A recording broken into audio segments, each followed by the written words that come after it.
And returning guest today is a man of many skills and talents, but primarily he's an author, and his latest book is called White Pill. Michael Malice, welcome to TRIGGERnometry. Thank you so much, guys. I'm very excited to be here.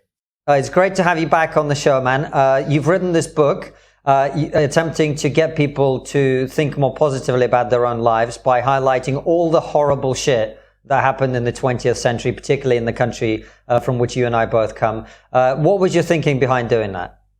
What I was shocked at, and I would love to hear your guys' feedback about this, is that the Cold War was the absolute primary foreign policy concern for both the UK and the US for several decades. And now it's been won so decisively that people have forgotten it even happened. The Soviet Union is almost this historical asterisk. I mean, there's many movies about World War II in the States. You know, we talk about the Civil War, the Revolutionary War. But the fact that this was the complete utter victory over an indisputably evil empire is just kind of a shrug. And it's just odd to me, especially given what the people of Eastern Europe had to go through, and many other countries, of course, had to go through for so long, that their story is being swept under the rug, especially when this is something that occurred within our lifetimes. So it's just very odd to me. And you know, the more research, you know, as you said, I'm from there, the more research I did, the more I realized how poorly understood the atrocities of the Soviet Union are. Maybe perhaps there isn't a nice narrative like with World War II. And I'm like, all right, well, people need to know more about this. And I'm someone who tells stories, so I'm going to put a stop to that. And so I did. But particularly, I mean, we can talk about the Cold War and stuff because that really is very interesting, particularly given what's going on now. Sure. But one of the interesting things to me was the approach you've taken, which is kind of similar to the approach I took in my book, An Immigrant's Love Letter to the West. Again, trying to explain to people like things haven't always been the way they are, and things in most parts of the rest of the world have not been anything like as comfortable as what we enjoyed and what we enjoy today. Why do you think that's such an important message right now? Well, I think for a personal level, you and I could both speak to that. This is what we went through. This is what our families went through. But something that really drives me crazy, and I don't know if this is the case in British politics, here in American politics, especially among conservatives, there's this idea that, like, you know, this is the end of the line. America's doomed. You know, we're reaching levels of authoritarianism that should be considered impossible. And I'm like, guys, you have no idea what authoritarianism is. And frankly, despite having written, you know, the book on North Korea as well, I didn't really have a good idea of how authoritarianism works and how pervasive it is. In Prague, there's something called the Museum of Communism, which I sent my protege to visit because they have some really funny captions, because it's not written in a respectful manner. It's, you know, very derisive about what the Prague people experienced. And that was the moment I realized that what we went through, you know, our families went through, is the pervasiveness of it all. Like, if in the States or the UK you hate Trump or Boris Johnson or woke ideology, you can turn it off, listen to sports, music, read any book you want. But there was nowhere else for them to go in these countries. Everything, music, sports, the news, the television program, your friends, had to be perceived through the filter of politics. And what that does to a people psychologically is something I think for all of us, it's very hard to wrap our heads around, but it's very important to try to grapple what that reality is like. Michael, do you think part of the problem is that we're simply not educated on the evils of communism? So when people see communist heroes like Che Guevara on a t-shirt, they go, oh, that's a freedom fighter. When actually, if you scratch the surface, the Cuban regime were pretty brutal, to put it mildly. I think, and that's by design, I'll put on my tinfoil hat for this, because I think Western media outlets, and this is something I cover extensively in this book, had so much blood on their hands, and they ran so much interference, not for communism as an ideology, which we can understand. Okay, someone has this worldview, they're promoting it, that's so on and so forth, but for literally Stalin and the atrocities. And, you know, there's a great movie called Mr. Jones about how Gareth Jones, who'd been a British reporter, got out of the train a few stops earlier and exposed what was going on in the Holodomor with the starvation of the Ukrainians. And it wasn't just that this was being kept quiet by Western sources, is that he was personally derided as, you know, a liar, someone who's kind of had these prejudices against the Soviet Union. So decade after decade, this wasn't just World War II, where it's like, all right, we got to team up with Stalin to fight Hitler. We could wrap our heads around that argument. But even before that, you know, they were making so many excuses, and not just excuses, but advocating for the idea that the Soviet Union is the nation of the future. And one of the cover girls on the book is Emma Goldman, who is a violent anarchist who believed in bloody revolution. In her own words, she got deported to the USSR. She fled with her partner in crime, Alexander Berkman. And very famously, she was in London, after they left. And, when she was giving a talk, standing ovation, right? Red Emma's here. She was the OG when it comes to, red radicalism. And she goes, guys, this is not a nation for the workers. What they're doing to these workers is things the czar would never think of. And by the time she was done, you could hear a pin drop, and they were telling her, who had just left, who had sat down with Lenin personally and said, this isn't what we're supposed to be for. We're supposed to be free speech and for the workers. They told her she didn't know what she was talking about. So that kind of idea of people in the West, these intellectuals, influencers, from the comforts of their own home, feeling comfortable explaining to people who were there that they don't know what they're talking about and how things really are, is a trend that I think has continued to this day in very disturbing ways. And I completely agree with you, Michael. So my mother is Venezuelan, and had many people explain to me over the years why Chavez was wonderful. And my cousins who had to flee from their lives from his regime were wrong and bigoted. I have to ask you, is there not I'm not joking at all, is there not a part of you that when you hear this, you're kind of feel the need for violence toward these people? No, because I'm not joking at all, Michael. You can literally feel my piss boiling whenever they talk to me. But it came to the point in my own life where I realized that talking with these people, it wasn't going to lead to anything, because they had their own way of looking, they had their own way of thinking. And when Venezuela inevitably collapsed and we have 96% of the population living in poverty, they've all moved on to the next cause. And the reason that socialism didn't flourish is because it wasn't allowed to flourish. It's the same old narrative. Yeah, but it's not just the narrative, which we could all wrap our heads around. It's that, oh, you don't know what you're talking about, and I do. And it's like, because I read, I don't know what newspaper would be equivalent there, but I read the New York Times, I read the Washington Post, therefore I'm an informed citizen. It's just unconscionable. And again, there are case after case of, authors, vice presidents, and reporters who went to these places and feel comfortable pontificating to their lessers about what things are really like over there. Well, wasn't there this, is it Durante, the New York Times journalist, who got a Pulitzer for basically covering up all the atrocities that were happening in the Soviet Union? Technically, he got the Pulitzer earlier because he also got an interview with Stalin. So that wasn't why he got the Pulitzer. But the headline was Russians not starving, merely hungry, or something to that effect. I have the actual headline of the book. It's not. I get why you laugh, but it's like these are millions of people who are starved to death intentionally. And the thing that's really scary, he said, oh, there's no famine, nor is there likely to be.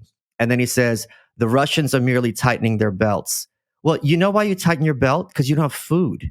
It's not a fashion statement. They're not doing the treadmill. And the way which I didn't even realize how the Holodomor worked, they wanted to requisition all the grain. They wanted to break the kulaks. So they would go to your home in the middle of the night. And if you weren't gaunt, if you weren't losing weight, they knew you were hiding food. Your own body would betray you. It was the law that you had to starve. And when Gareth Jones, the reporter, went to these villages, they all told him the same thing. We're doomed. There's no food coming. And it's a really kind of something that's been swept on the rug historically. And thankfully I could discuss it a little bit more in this book. Yeah, right. And we actually did an interview with a very good historian of the Soviet Union called Giles Udy. And in that, I talked about my own family. They were one of these so-called kulaks. And my grandmother's little brother starved to death because of what was happening. So when we laugh because the line is ridiculous. But of course, these are terrible tragedy. No one would underplay that. Well, I got to say, I got to be pedantic. Yeah. It's not a tragedy. This was done. But, this wasn't some hurricane or, like some typhoon. This was an atrocity. Mm. Yeah, it's a very good point, Michael. But as well, the journalists who went against the grain, even very famous left-leaning journalists like Malcolm Muggeridge, it didn't help their careers, did it? No, when you go against the kind of narrative that your industry is putting forward, They asked Malcolm Muggeridge years later, because he was a hardcore lefty. I think his dad was in the Fabians. So he had the pedigree. And they asked him, well, what happened to you as a result of exposing this? Because he used a diplomatic satchel to get the information out of the Soviet Union. He goes, oh, me? I couldn't get work. So the fact that their depravity and malfeasance was exposed by one of their own, they knew to seek retribution. And that's certainly the case nowadays when people in certain industries step out of line their techniques to make sure that doesn't happen twice. And Michael, what do you make of the situation now where in the West, quite often people, and look, there's some evidence that societies have become more, you referred to earlier, more authoritarian, and people go, oh, this is just like, this is almost like a digital gulag, and, this is Soviet. How do you feel about people doing that? Yeah, when Mike Bloomberg was mayor of New York City and he had a ban on how big the sodas you can get at 7-Eleven was, and Mike Huckabee, who was governor of Arkansas at the time, his daughter just became Arkansas governor, said, this is like North Korea. And I'm like, I assure you, the size of the soda is not the issue in North Korea. So I think these glib hand wavings are things that I find uncomfortable. And again, this is one of the reasons I wrote this, is because people think authoritarianism is just like, okay, you have to go to school and they teach you stupid things and you can't speak out about politics and everything else is fine. And if that was the extent of it, I'm kind of almost fine with that, right? We're talking about living from morning to night in constant fear. And at night, you're waiting for the doorbell to ring when you don't know who's going to turn who against each other. And the techniques that the Soviet Union used to make sure people broke, which I discuss extensively in this book, were very clever. I mean, they were very smart about how, because people sit here and think, okay, there's nothing you can do to me that's going to make me kind of, spill or sign a confession I didn't sign. Well, you have children, don't you? So when you have this kind of collective guilt and when human life and human rights don't exist, very quickly, no matter how tough you are, let's get your kid in front of you and see what you're going to confess to. You had Jews confessing to plotting with Hitler, since before Hitler was in power. It was just absolute madness. Yeah, well, this was, and again, it doesn't even have to be as extreme as like, we're going to kill your child. I mean, I talk about this in my book. My grandfather said some things about the Soviet invasion of Afghanistan, and within a very short period of time, him and his wife lost their jobs, and both their children were kicked out of university. Right. So this collective punishment system, and this is in the 80s, so the period you're talking about earlier, it would have been way worse. And of course, you had a system, if you were married to an enemy of the people, quote unquote, that was a crime. It was a crime to be related to somebody who's an enemy of the people.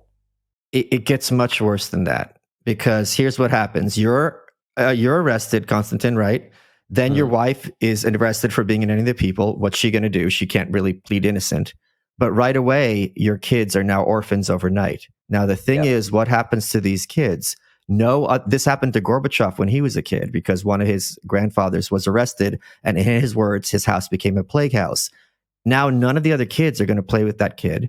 The teachers are going to make it a point to distance themselves from that kid. In fact, there's a story in the book where, one girl who overnight became an orphan because her parents were vanished. She had a family friend. They took her in, but he went to someone high up in, I believe it was Moscow or St. Petersburg, and said, what do we do about this kid? And it's like, look, do you want to be associating with a daughter of the enemy of the people? Because that makes it look like you're conspiring with them. So they had to put her on the street. So there was hand-wringing in the Kremlin, because all these kids are understandably killing themselves now, because not only are they orphans, like no one will talk to them or associate with them. So again, no matter how bad we all think it can get, there's more layers to hell in this evil place. And what it shows as well is that the understanding that people have in the West of these issues, they can't possibly comprehend. Because in a way, Michael, to give them their due, unless you've experienced it, unless you've heard the stories, unless you've been around people who've experienced that, it's impossible to understand. It just is. The life of constant fear. So one of my friends, Henry, who grew up in Venezuela and is Venezuelan, he came over to the UK and he went for a meal with my family. My parents are now very old. And Henry was talking, and my dad said to him, Henry, you're going to need to speak louder. I can't hear you. And he said, I'm sorry, but in Venezuela, we're used to whispering. Oh, yeah. So you don't even notice. You just adapt constantly. And as a result, I don't think that you can read about this, but unless you experience it, it's impossible to understand. That's the tagline on the back of the book. It's almost impossible to convey to a free people what it is like to live in a totalitarian dictatorship. Let me give you the closest parallel even I could feel was when I visited North Korea. And the thing is, if you think about your environment, right? You think about the wall behind you, the neon, your clothes, who you're talking to, the books in your room, the microphones. When every aspect is different and alien, that sum of that environment is something completely impossible to describe, because like the difference for a fish between being like in a river or being in a fish tank, it affects every single aspect of everything you do. And that kind of combination is so much bigger than the sum of its parts. And again, even having only spent 1 week in North Korea, it's almost impossible for me to just articulate what it's like to be in a country where there's no internet and no access to the outside world. I can kind of explain it. It's like being in a dream state where you're like kind of floating in this country that's, devoid of attachment to anything outside itself. But to actually physically be there, to wake up and not know what day it is and not have it really matter because you don't have news. Every day is pretty much the same as the other than the weekends. We don't know what that's like. And here's the other thing that I think for those of us, the level of horrors, they all knew they can't leave. So, there's many of these countries, even war-torn countries, right? The Blitz, you knew this is going to end at some point, right? You knew this is, or even COVID, this is not going to go on forever.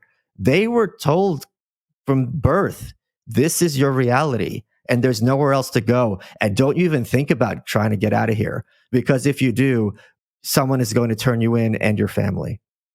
Right. And this is one of the things that I think when people talk about this in the West, it's like the easiest line to give people to get them to understand what those societies were like was those countries had borders to stop people getting out. I mean, that tells you enough, I think, about everything that was going on inside. We have borders. We argue all the time in the West. We got to enforce the borders because people want to come in. Those countries had borders to prevent people leaving.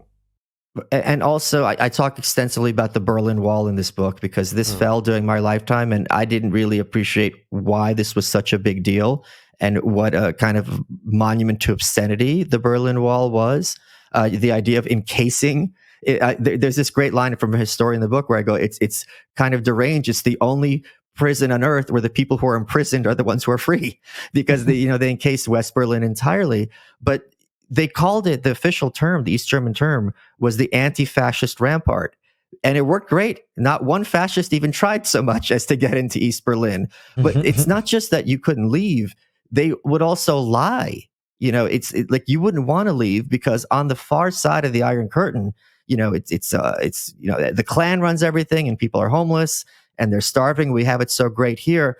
There's this great scene in the late 80s when Boris Yeltsin, who was high up in the USSR at the time, went to Houston to visit NASA. And as a side trip, he stopped into a supermarket. The supermarket's still there. And he's walking around. And this isn't filled with dignitaries and senators. These are like school teachers and truck drivers. And the food he's seeing, he'd never seen in his life. And he's flying back to the USSR via Miami. And on the plane, he has his head in his hands. And he's like, they had to lie because otherwise people would understand how bad we have it. So again, it's not just that there's a narrative or they're twisting the truth. There's no other way that like they knew how bad it was and they lied constantly 24/7. And frankly, that cynicism toward the media was one of the things that broke down this totalitarian nightmare. So Michael, that being the case, does it worry you, the cynicism that we have towards the media in our societies where we no longer trust the media? It's the best thing ever. These people are, it's very healthy when you're trying to construct a narrative based on lies, when people don't believe what you say. And there's this amazing story, like the story of the Velvet Revolution in Prague, in Czechoslovakia, is just just a beautiful, heartwarming story, and people can read about it in the book. But there was the police started beating protesters, men, women, and children. They wouldn't let them leave. They're beating them near Wenceslas Square. And rumor went out, and it was reported on like Voice of America and other outlets, that there was a student, I'm blanking on his name, let's suppose Christopher Smith, was killed by the cops. And then the protests got bigger, and there were 2 students by this name at the universities, and the authorities like, he's fine. And they brought out both of them from the cameras to go, look, Christopher Smith is fine. And they were telling the truth. But after decades, no one believed them. They really thought that they killed this kid, and the protests got bigger and bigger. And spoiler alert, the entire government resigned, and it was a peaceful transition. That's why it's called the revolution, to a liberal democracy, which remains to this day. So there are many stories where the cynicism towards those who lie and oppress their own for a living was the healthiest response. And Michael, let's say that there's a young kid watching this, and by kid I mean somebody in their teens, in college, and they believe in communism and all the rest of it.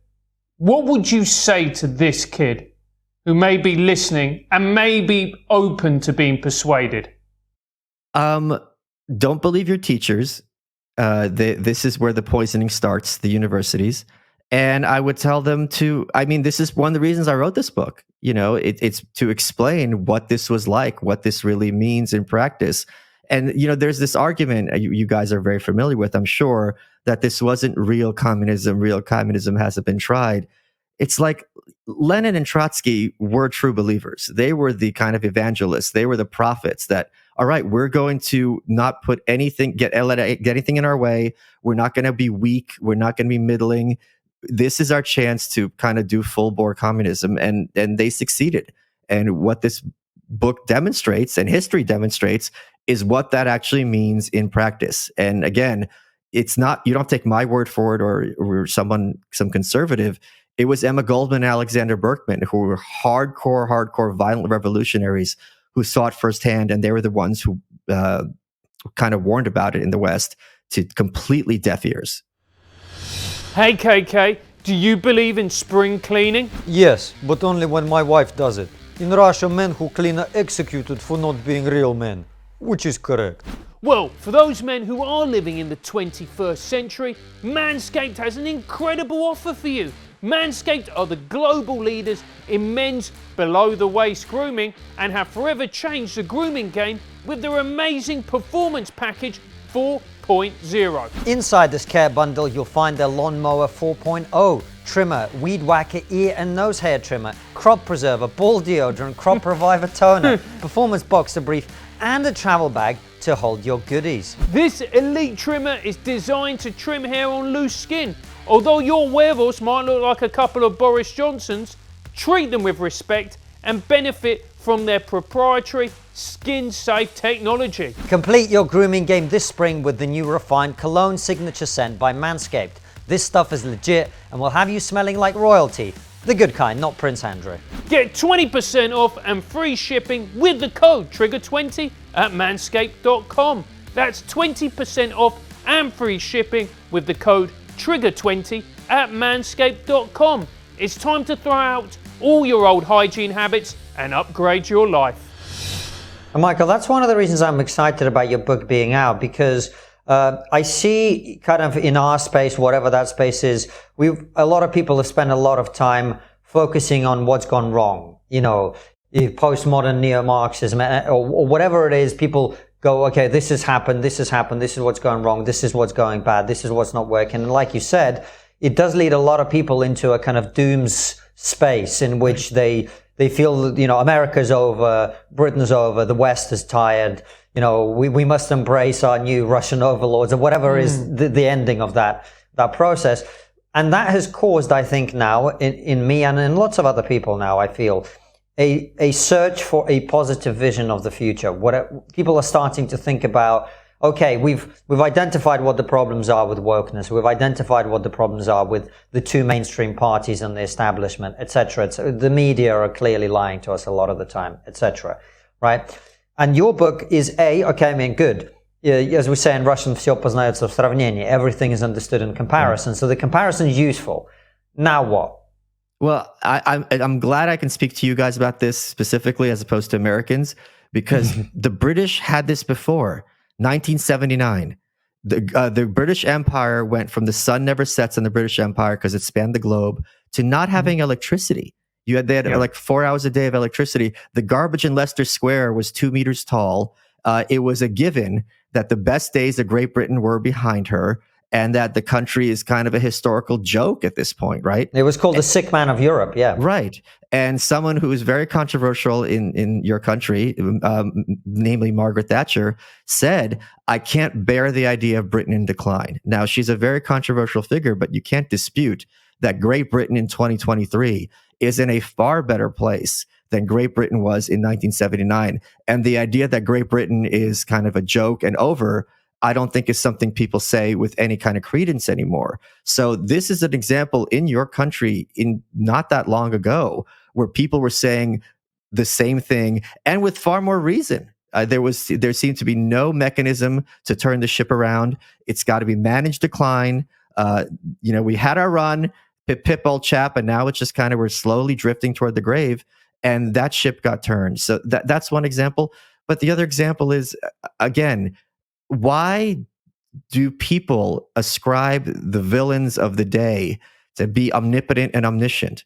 One of the points that I make in this book and that I constantly talk about is the enemy class is not full of impressive people. These are Rishi, whatever his name is, I don't pronounce his last name, and Sir Keir. These aren't gods. These aren't these amazing figures. And, I sure wouldn't want to go up against them in an argument. Like, are you crazy? These so when you have this idea that, the people who are opposed to liberty and freedom and human dignity are unstoppable, when you look at who these people are, they're far closer to snakes than to gods. And I'm not saying at all that they wouldn't do the worst atrocities possible. That's part of the point of the book. But the point being, they don't always get their way. Why are you allowing them to lie to you and say we're always going to win? Because that's all they do is lie. At some point, I'm going to get what I want, or at the very least, there's the possibility. And as long as there is the possibility of victory, people have to fight for it. Yeah, and one of the things that you are highly critical, or I would say things or worldviews, is cynicism. You hate a cynic, don't you, Michael? Explain to me why. I think it's the worst. I don't want to say worst, okay, but it's really one of the most kind of unconscionable perspectives for people to have. First of all, it's this kind of too cool for school, everything sucks.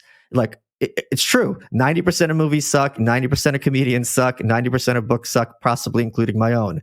But you're telling me no books are good? No movies inspire you and change your life? No conversation makes you a better person? No program makes you think about our world and our place in it? So when you're a cynic, you preemptively excuse yourself from achieving anything or hoping for anything, because it's just like you hand wave it away. And it's an easy trap to fall into. I think it is very much perpetrated by the media because it allows people to just kind of, you're cool if you're a cynic, but if you have hope or optimism or anything is sunny, that's juvenile or illegitimate or kind of a joke. And that's a very useful technique to encourage people to stop fighting for their values and to stop hoping for things better for themselves and their families. And I think it's regardless of someone's politics, if you're surrounded by this, and I think this is a very, Konstantin, you can speak to this also, I'm sure, it's a very Russian perspective. Because I remember very vividly, there's this show called Russian Dolls, which was the Russian version of... oh man, it was so good. I remember the whole family sitting down to watch it. I talk about it all the time because it was the first time you could see Russian politicians being satirized and made fun of. And it's never happened before or since, really, properly. Wait, there might be a different show then. Here in the States, it's our version of Jersey Shore with a bunch of Russians in Palm Beach. I was thinking about a different one. In the 90s, we had this show called Kukli, Puppets. Oh, yeah, it was equivalent of Spitting Image. Anyway, sorry. But the point I brought it up is there was this scene where this girl, she'd been struggling. She had 8 different majors. She didn't know what to do. She took an aptitude test. And it said lawyer. And she's like, oh, you know what? I enjoyed my pre-law classes. So there's a scene, she's down with her mom. They're getting manicures or whatever. And she goes, Mom, I finally figured out I want to be a lawyer. First reaction, how are you going to pay for it? And she has this complete breakdown. It's just like, why is it whenever I have something positive in my life, your first reaction is to look for a flaw, to look for a problem? What, people don't know how to pay for law school? This is and she just loses it. And I could really relate to that, because this kind of like always looking for the darkness, always looking for the way out to give up is so pernicious. Whereas opposed to me, and the point of the book, and just I think people should fight in general, is there's the possibility that you're going to achieve your dreams. And I got to tell you, I failed a lot in my life, and I'm fine with it. And I'm sure you guys have too, because as long as I gave it a good college try, and I don't always get what I want, I feel happy, and I can meet my maker knowing I did my best with what I had.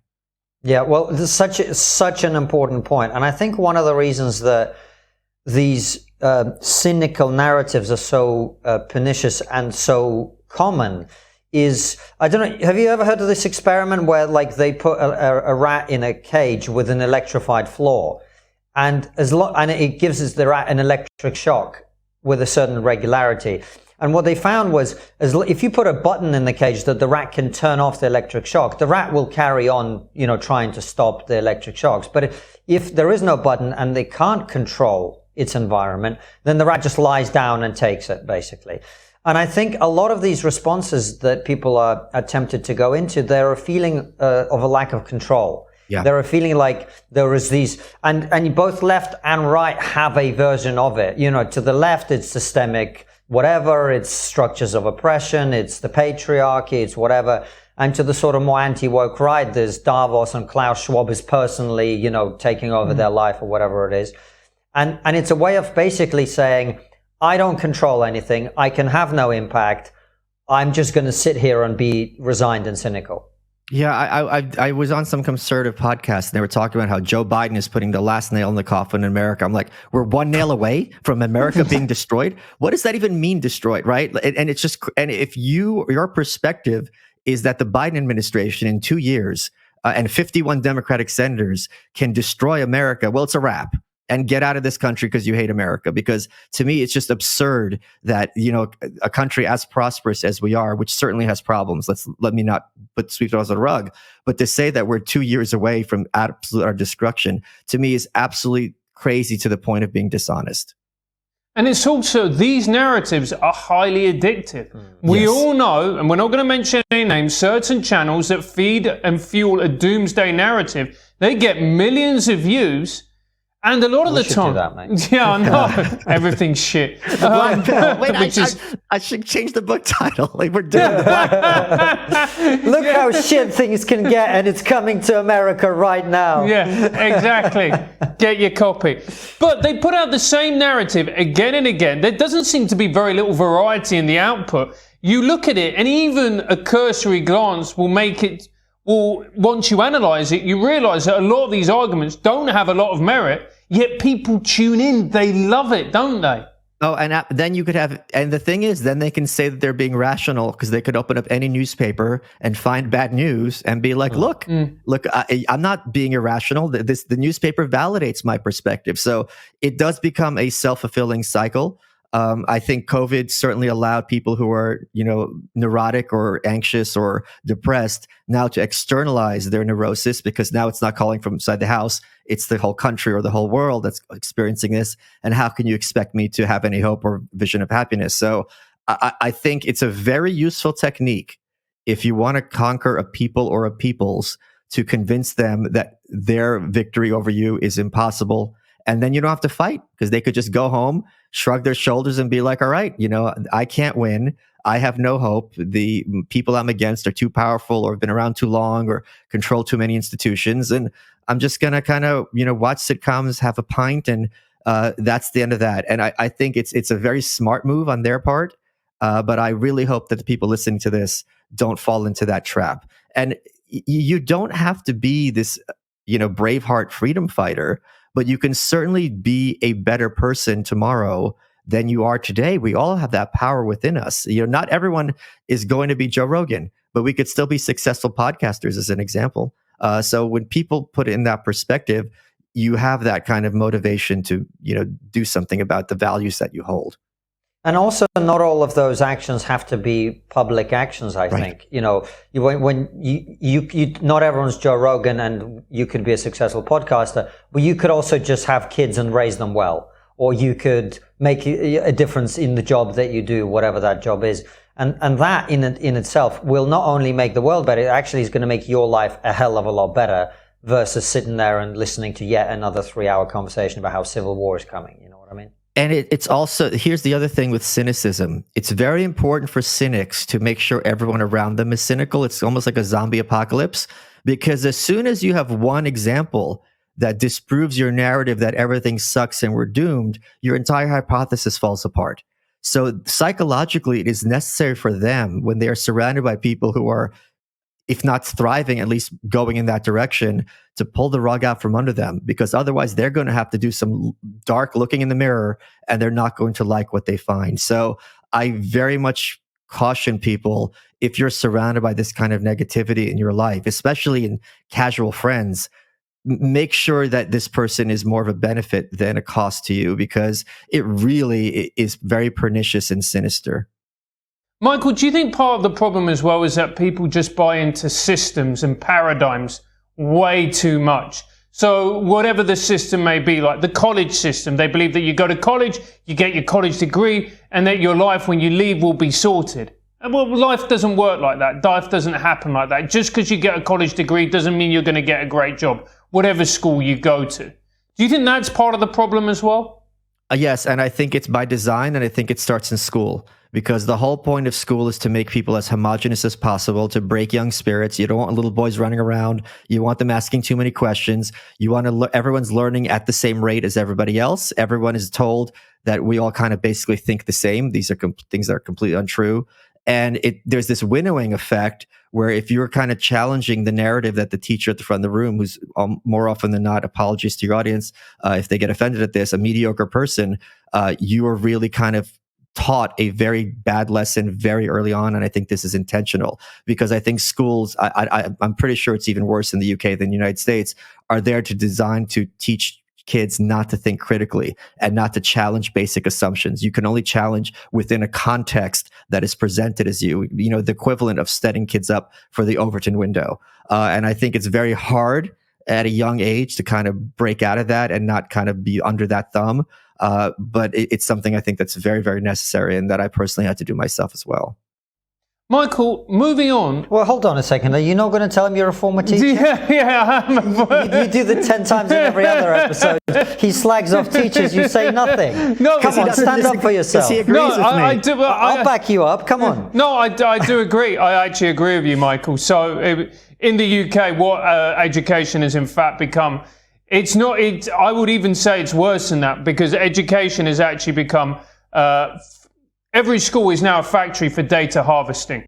Yes. It's not about teaching. It's about it's a factory for data harvesting. So that when the education minister of the day is questioned by one of his opponents, they can then go, well, look, the grammar, the kids are writing better by 22%. Are they actually writing better? No, not really. You're just teaching them to pass the test, which has little to no value. And it's just basically justifying your job. That's also the problem with education, is that it's now a political football as well. I would just like to say on behalf of everyone here at TRIGGERnometry, we believe there's some very good teachers out there, and we have tremendous respect for them. And by no means are we suggesting that you're all terrible.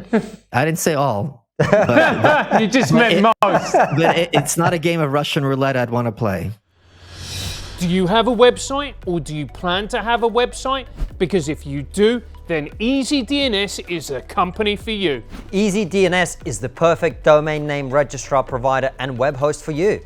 They have a track record of standing up for their clients, whether it be cancel culture, deplatform attacks, or overzealous government agencies. He knows about that. So will you in a second. EasyDNS have rock solid network infrastructure and fantastic customer support. They're in your corner no matter what the world throws at you. Unless it's your ex-girlfriend, in which case, you're on your own. You know about that. Move your domains and websites over to EasyDNS right now, All you've got to do is go to easydns.com/triggered. That's easydns.com/triggered. Use our promo code, which is also triggered, and get 50% off the initial purchase. Sign up for their newsletter, Axis of Easy, which tells you everything you need to know about technology, privacy, and censorship. You're not a big fan of school, Michael, I gather. No, not government schools especially. I don't know how they are in the UK, but here in the United States, it's probably the only place that many people experience violence in their lifetimes.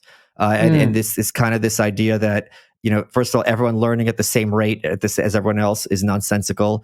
The point of schooling explicitly is to make good citizens, and what that means is people who are servile and obedient. It's a euphemism for a very pernicious goal, and to have everyone basically thinking the same things within narrow parameters, and that's how you get a powerful state. Michael, here's the thing. It's not also that. It's also to give you certain skills for you to be able to access education, the workforce. But I take your point. Do you sometimes not worry, though, Michael, and I have this myself, in that your experiences has led you to have such a deep distrust of authority that you worry you can go too far the other way? No, I'm an anarchist. There's no too far. I'm there. I've turned the dial up to 11. So you just think to yourself, because surely we do need some form of government, Michael. Surely we do, in order to make sure that the roads. The trains. Don't say the trains run to time. It's about where they run to. Yeah, exactly. But the roads work. The water works, whatever else. Do you not think that we need government for that? Without government, how do we have water? I mean, my God. No, I don't think we need government for any of that. And I think without government, who's going to imprison us in our homes for weeks at a time for no reason? My God, it's unconscionable. No, I don't think, I think, first of all, I don't like that term "we need," because that always means I want. And no, I do not want government at all. There are, of course, organizations and mechanisms that are important that establish rules and regulations within their purview. But in the sense of a government, no, I think government's illegitimate. So how would society work without government? Let's explore society this. Works. This is a kind of a sidebar, but society works despite government. Everything that works in society is done voluntarily by people. Adam Smith talked about this at great length, by people fighting for their values, working peacefully with everyone else. It's only when force is introduced into a relationship via private criminals, such as muggers, or public criminals, which are governments, that you have strife and other things like that. Well, I mean, if you remember, we talked about anarchism a lot in our last conversation, so people can go and check out the full conversation if they want. Michael, so one of the things we talked about is the need for hope and the need for the belief that positive things are possible. And I appreciate that in your conception, positive change would be to get rid of government. Wait, can I say one thing? It's not just positive things are possible. This whole book is demonstrating that positive things have happened. So this isn't some Pollyanna thing about hope for the best. Sure. We've seen great, extremely positive things happen within our lifetime, but they're not discussed because, as you guys mentioned, they don't fit this doomsday narrative. Well, right. And actually, you made the point right at the beginning about the Cold War. And maybe this is a good opportunity to come back to it, because I think to answer your question, I think part of the reason is it's kind of like COVID in a way. Once something bad is over, people just want to move on, right? I think that's part of it. Another part of it is the entity which previously was our enemy in the West, the Soviet Union, no longer exists. Right. And so it was very easy to go, okay, well, that's done now. Let's not worry too much. But as we see in terms of what's happening in Ukraine now, things it's not like that part of the world suddenly just disappeared or all became beautiful liberal democracies or whatever. And that legacy, that's what's happening in Ukraine now. It's continuing to run, isn't it? Oh, absolutely. So, one of the points I make is that if someone is, anarchists get accused of being utopians. Utopias don't exist, but progress does. Great victories happen on a national, international, and personal level all the time. And if we're going to be cynics, we're going to pretend that's not true. And it's just demonstrably false. Like, everyone listening to this has had great victories in their lives, moments where things had been, where your fears, there's this kind of imagine going back in time 10 years ago and talking to yourself and remembering all those fears you had, all those anxieties.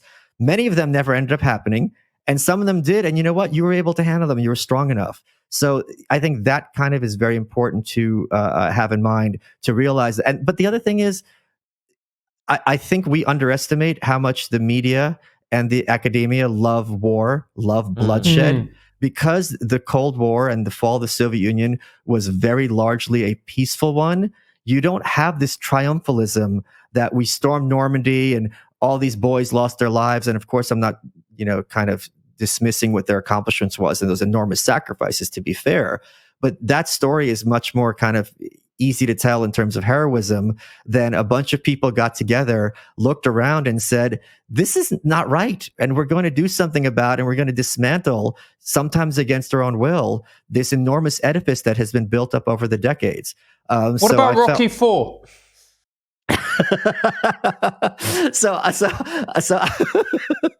Touche. So that was one of the reasons I wrote this, is because that narrative of the victory of good over evil is not something in popular consciousness, but I think it needs to be, especially as you said, Russia and Ukraine are still very much in the news today for obvious reasons. And do you think part of it as well, Michael, is nowadays, I almost feel like because of this slightly, we do see the world through this sort of postmodernist, everything is relative lens to some extent. Like you say, good and evil, most people couldn't even define what good and evil are anymore. Right. Well, I don't know about anymore. I think this has been a long time where this idea of good and evil, was speaking to earlier, is regarded as simplistic or naive or juvenile or 1950s. This was, leading up to the last third of the book, the idea was détente, because the argument was, okay, look, we tried to fight communism in North Korea, in the Korean War, that was a draw. We tried to kind of Cuba, the Cuban Missile Crisis, the Vietnam War was a disaster for the West. The rational, sane, informed person knows the Soviet Union isn't going anywhere. We have to make our peace with it. This is going to be a two-polar world for millennia. Star Trek had Chekhov, because even in the far-flung future, it's going to be the Americans and the Russians. And Ronald Reagan, who became president elected in 1980, sat down in the late 70s and he said to his colleague, he goes, do you want to hear my strategy for the Cold War? It's simple, and some might say simplistic. We win, they lose.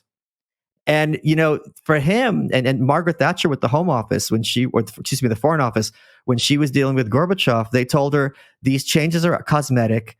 They're not going anywhere. You don't know what you're talking about. You have to be realistic. And realism means you have to accept that this is going to be two superpowers in perpetuity. And my favorite moment, well, not my favorite, up there, is when Lech Walesa, who was the head of Poland, was talking to Helmut Kohl, who was the head of West Germany. And Lech Walesa goes, I don't think the Berlin Wall is going to be around for much longer. I mean, the way things are changing so quickly. And Helmut Kohl laughs in his face. And he goes, you're young. You don't understand how these things work. This is going to be a long process. It fell the next day. And Helmut Kohl says, I'm at the wrong party, and got on a plane and got his ass out of Warsaw. So there's so many moments in this book when educated, smart, and cynical people are like, you can't expect things to get better, or if they are going to get better, it's just kind of putting a bandage on a greater wound. This disease is going to be eternal. We've tried everything we had and nothing's going to change. And things happened gradually and then suddenly. That's so interesting, because as you were speaking there, I was thinking, kind of looking 10, 15 years into the future. And I don't think, 5, 10 years ago, 15 years ago, anyone in the West would have really given half a shit about the leader of Russia dying, for example. Okay, well, they've got a new one called Boris again. Great. Who cares? Right. But now, that would be like a very significant moment, right? And that is going to happen in the next 10, 15 years, almost certainly. Or at least there will be a change of leadership for sure. So we're kind of going to a world in which things really are starting to matter again in a very bad way, but also in a very significant way. Well, yeah. I mean, I'm going to push back a little towards the late 70s, early 80s. Reagan kept trying to have summits with the Soviet Union, but the leaders kept dying on him because there was one old man after another, and he didn't really know what to do about it. And then when Gorbachev comes in, he was the first Soviet leader to be born after the creation in 1917 of what became the USSR. And this was a radical change in a direction that everyone listening to this, I believe, would very much be in favor of. So it certainly is the case that leadership does matter. And, when Putin goes away, the next leader could be worse, most certainly, or it could be someone who's, better, or who knows even what those terms mean in this context. But yeah, it's interesting how forgotten this whole story was, and I think that's just completely and it's just what really bothers me isn't just necessarily the Cold War, because that's kind of high politics. What's being forgotten is the oppression that these people went through, the secret police, people were put on trial and forced to denounce their own families and admit to things that were literally impossible. Oh, I met Trotsky at this hotel, even though the hotel no longer had existed. And then you had the reporters, defending these trials. There were so many signatories to these letters in the West saying we need to adopt the ways of Stalin, and they have free speech there, and you don't know what you're talking about because you're trapped by the bourgeoisie. So there's just so many receipts of and not to mention the gulags, of course, of atrocities that so many people whose names we will never know have been forgotten. And I'm like, over my dead body, is this going to be swept under the rug of history? Michael, does the experiences of your family and the experiences of writing this book, does it make you hyper-vigilant within your own country as to your own freedoms being eroded? I don't know, but it makes me hyper-vigilant about the nature of evil, because Americans have this idea that evil is someone with weird facial hair banging the desk and foaming at the mouth. And what happens in these countries, and I'm sure you guys can speak to this as well, is it's these little bureaucrats, these absolute mediocre people, just the bottom of the barrel, who are put in positions of power simply because they're following the party line. And they will do everything to maintain that power and lord it over you. Like, it's the person when you want to go to the hospital and get medicine, and he's the one guy standing between you and getting medication for your family, and he's going to make you tap dance because this is his opportunity to feel like a big shot. The best example of this was Ceausescu, who was the head of Romania. And in any other country, if you take one look at this guy, like complete simpleton, he'd be some kind of mail clerk who'd be befuddled when the address says, 73 Smith Avenue, but it's 73 Smith Street, and he wouldn't know what to do about it and just be kind of crapping his pants. But this guy was given absolute power and was praised, from sunrise to sunset in this country. And what happened to the Ceausescus in Romania is, one of my favorite stories in this book. Well, right. This is one of my favorite stories as well, because it kind of shows you the thing that you're talking about, which is things change quickly and they change suddenly, because he formerly at least had a 90-something% approval rating the day he was summarily executed, the day before he was summarily executed after being arrested. So, well, on that positive note, Michael, things can change quickly and suddenly and for the better. It's been a pleasure speaking with you. I hope everybody gets to read The White Page. It's a great read. And before we let you go, and before we do our questions for our local supporters that they've already submitted, tell us, what is the one thing we're not talking about as a society that you think we really should be? The perniciousness of the universities and those who staff them. I think that is where the poisoning starts. And I'm very gladdened by, in America at least, it went from people thinking the fight's in Washington and the government, and then they've shifted to the tactics of the corporate press. But behind them is the last leg of that stool, and that is the university system. And I'm very, very gladdened by this, because I think university staff, professors of the intelligentsia are, as a rule, not particularly impressive people, and just nasty and just very small-minded. And when we take the fight to them, I think that's when victory will be achieved. And I don't think they're going to be able to put up much of a fight at all, because they've never had to defend themselves. Michael, thank you so much for coming on the show. If people want to get your book, if people want to find your other works online, where is the best place to do that? Whitepillbook.com, and I'm on Twitter at Michael Malice, and I apologize in advance for the crap of my social media output, and malice.locals.com. Awesome, Michael. Thanks for coming on. Guys, head on over to Locals, where we're going to ask your questions, and you'll get to see the answers, and only you'll get to see the answers if you support the show. Thanks for watching. Thanks for listening, and we see you very soon with another brilliant episode like this one, or Raw Show. All of them go out at 7 p.m. UK time. And for those of you who like your Triggernometry on the go, it's always available as a podcast. Take care and see you soon, guys.